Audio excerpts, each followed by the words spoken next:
La baisse des prix des denrées alimentaires sur les marchés congolais, on en parle avec Samuel Yamongo. Bonsoir et bienvenue. Bonsoir. Voilà, les gouvernements de la République démocratique du Congo avaient promis la baisse de prix des denrées alimentaires, mais jusqu'à ce jour, on dirait que ce n'est pas effectif. C'est dû à quoi ce genre de choses? Bon, merci pour l'occasion que vous accordez à mon association de s'exprimer, parce que oui. Je représente l'association Touche pas mon petit commerce, voilà, qui milite pour le fait qu'il faudrait que le petit commerce reste pour les fils du pays, afin qu'au travers de cela, qu'il naisse une vraie classe moyenne, qui ne naîtra pas forcément des fonctionnaires de l'État, mais de ceux qui sont entrepreneurs et qui arrivent à pouvoir créer et qui créeront de l'emploi au-delà de l'État. Et ce que je veux simplement dire, c'est que je suis moi aussi surpris du fait que l'on dise que les prix baissent, parce que je ne suis pas au courant que les prix ont baissé. Parce que même avant que je ne vienne, je me suis renseigné, où l'on me dit déjà que le poulet, un poids 10, il coûte 6 000 francs. Donc ça équivaut presque à 6 dollars. 6 dollars le poulet. Le plus faible poids en poulet, ça coûte 6 000 francs. Et le poids 18 ou le poids 20, il va coûter combien? Et je pense quelque part, ce sont des prix assez désagréables pour les économies de foyer.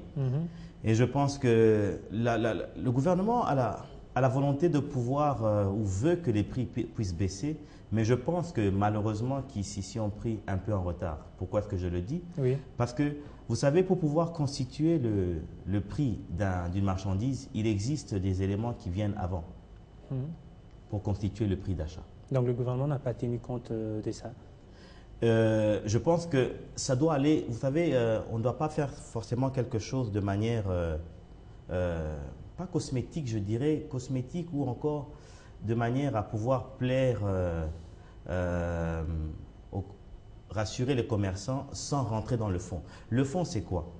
Parce que vous savez, quand on achète une marchandise quelque part et que ça doit arriver chez nous, il y a le prix du transport, il y a le prix de l'achat, prix du transport, assurance et les différentes taxes et taxes qui constituent les frais de douane pour que le produit soit finalement mis au niveau des ventes.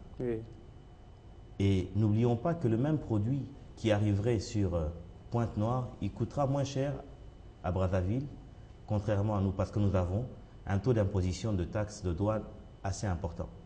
Donc, c'est ces éléments-là qui constituent le prix.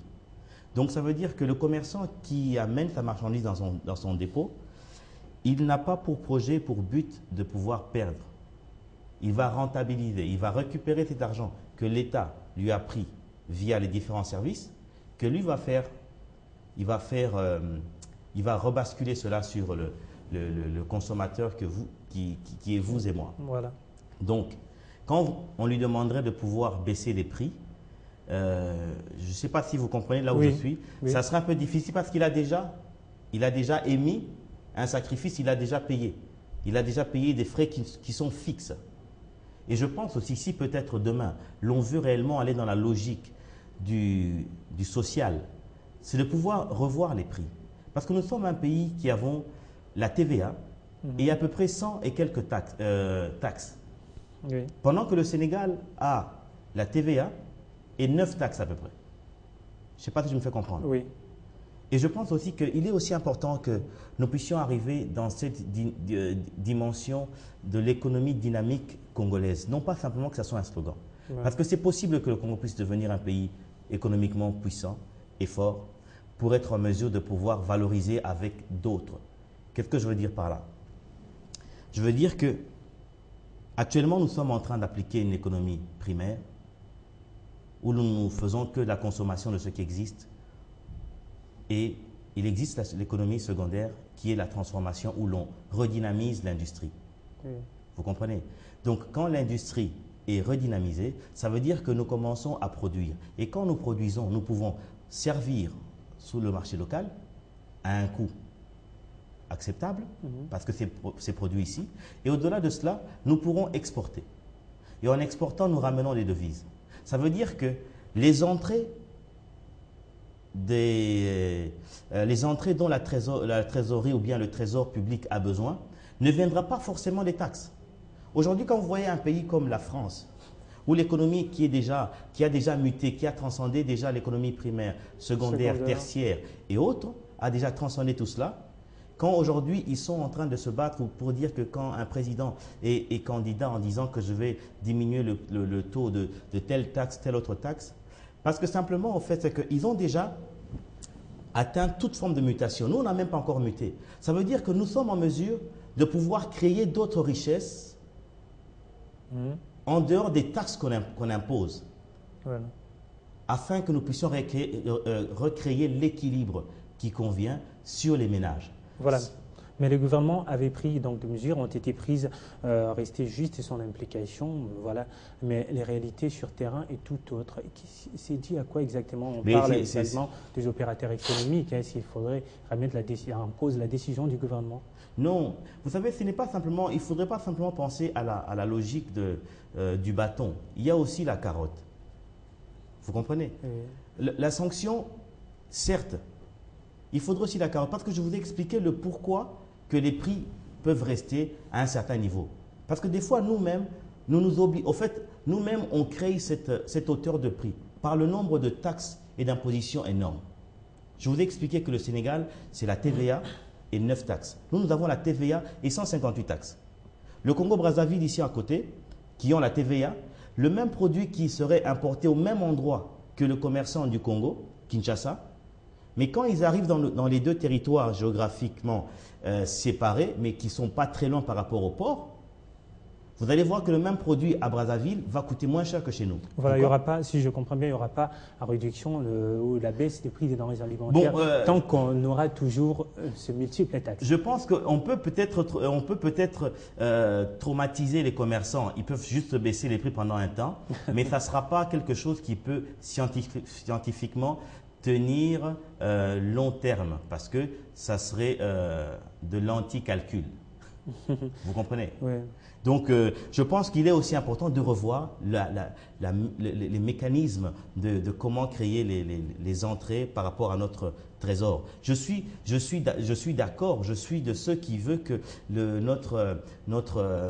notre capacité de pouvoir générer le cash pour le gouvernement puisse monter au-delà de 7 milliards, qui est le montant auquel nous tournons aujourd'hui. Nous tournons à 7 milliards, autour de 7 milliards ou 10 milliards à peu près de chiffres, si je peux dire, chiffre d'affaires. Mais nous pouvons passer demain à 10, 15, 20, 30 milliards, parce que simplement, si nous pensons à diversifier notre technique, notre style d'économie, et que nous puissions passer dans une économie ambitieuse. Pourquoi est-ce que je dis cela? Parce que, vous savez, regardez un peu, quel est le niveau de notre production agricole? Oui. Notre niveau de production agricole, pendant que nous avons plus ou moins 80 millions d'hectares de terres arables. Ça veut dire que dans pratiquement tout le territoire congolais, nous pouvons planter, cultiver tout genre de produits agricoles. Ça tiendra chez nous. Le Burkina Faso, rien qu'avec le coton, ils font un chiffre d'affaires annuel d'à peu près 500 millions d'euros par an. Mais nous pouvons produire le coton, on ne fait pas. Par rapport aux arachides, par rapport au maïs, par rapport au riz, à l'Équateur et autres. Ça veut dire que rien que dans le domaine agricole, si nous attaquons ce domaine-là de manière vraiment à bras le corps, et non pas de manière juste cosmétique ou pour dire qu'on a mis de l'argent, il ne faut pas simplement mettre de l'argent. Il y a aussi une technique. Moi, je pense, vous savez, j'ai toujours réfléchi sur la théorie de la mouche évoluée.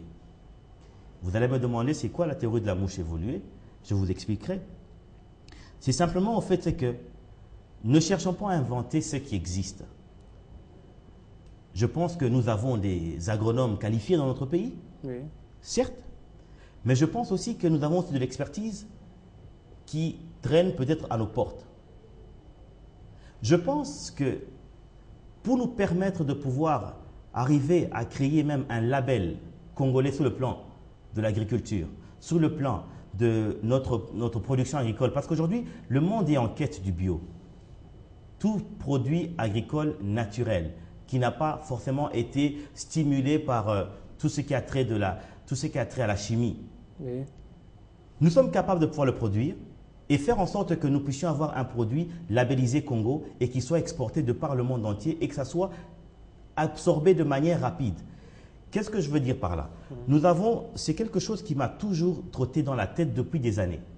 Je dis, au Zimbabwe, là, on a chassé les anciens bourgs qui sont en train de traîner devant nos portes vers la Zambie et ainsi de suite. Pourquoi pas les faire venir chez nous ici, afin que chacun de ces derniers puisse venir avec une particularité dans sa dimension d'expertise agricole, avec les nôtres ici, parce que déjà ces derniers, qui sont ces anciens bourgs, ils sont d'origine hollandaise, anglaise et autres. Ça veut dire que si le Congo arrive à pouvoir faire un mécanisme politique pour pouvoir éventuellement nous regrouper avec eux, par exemple, je pense que nous pourrons même avoir, vous savez, il est permis de rêver, alors je voudrais rêver à haute voix.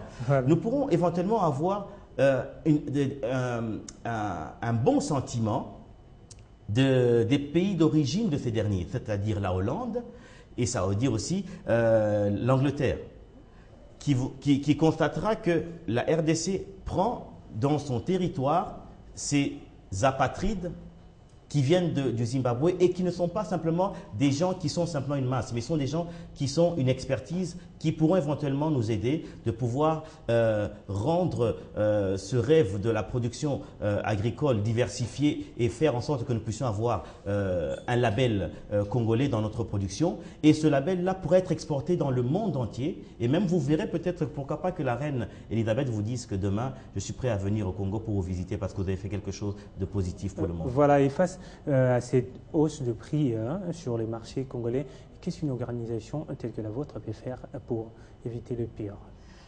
L'organisation comme la nôtre, qu'est-ce qu'elle fait? Elle ne peut qu'essayer de pouvoir parler, comme ce que je fais pour le moment, en disant que je comprends la volonté du gouvernement de pouvoir revoir les prix des commerçants à la baisse, mais nous leur disons qu'ils ont oublié quelque chose. C'est qu'il est difficile de pouvoir baisser les prix tout en gardant des taxes énormes à l'entrée. On aura les mêmes conséquences. Les mêmes causes produisent les mêmes effets. D'abord, il faudrait réduire les taxes. Il faudrait réduire le nombre de taxes au niveau d'entrée et réfléchir sur un autre mécanisme pour rentabiliser ça. Je ne dis pas qu'il faudrait réduire pour que la caisse de l'État soit déficitaire. Non. Nous sommes capables. Il suffit simplement du courage, de l'ambition et de s'y mettre.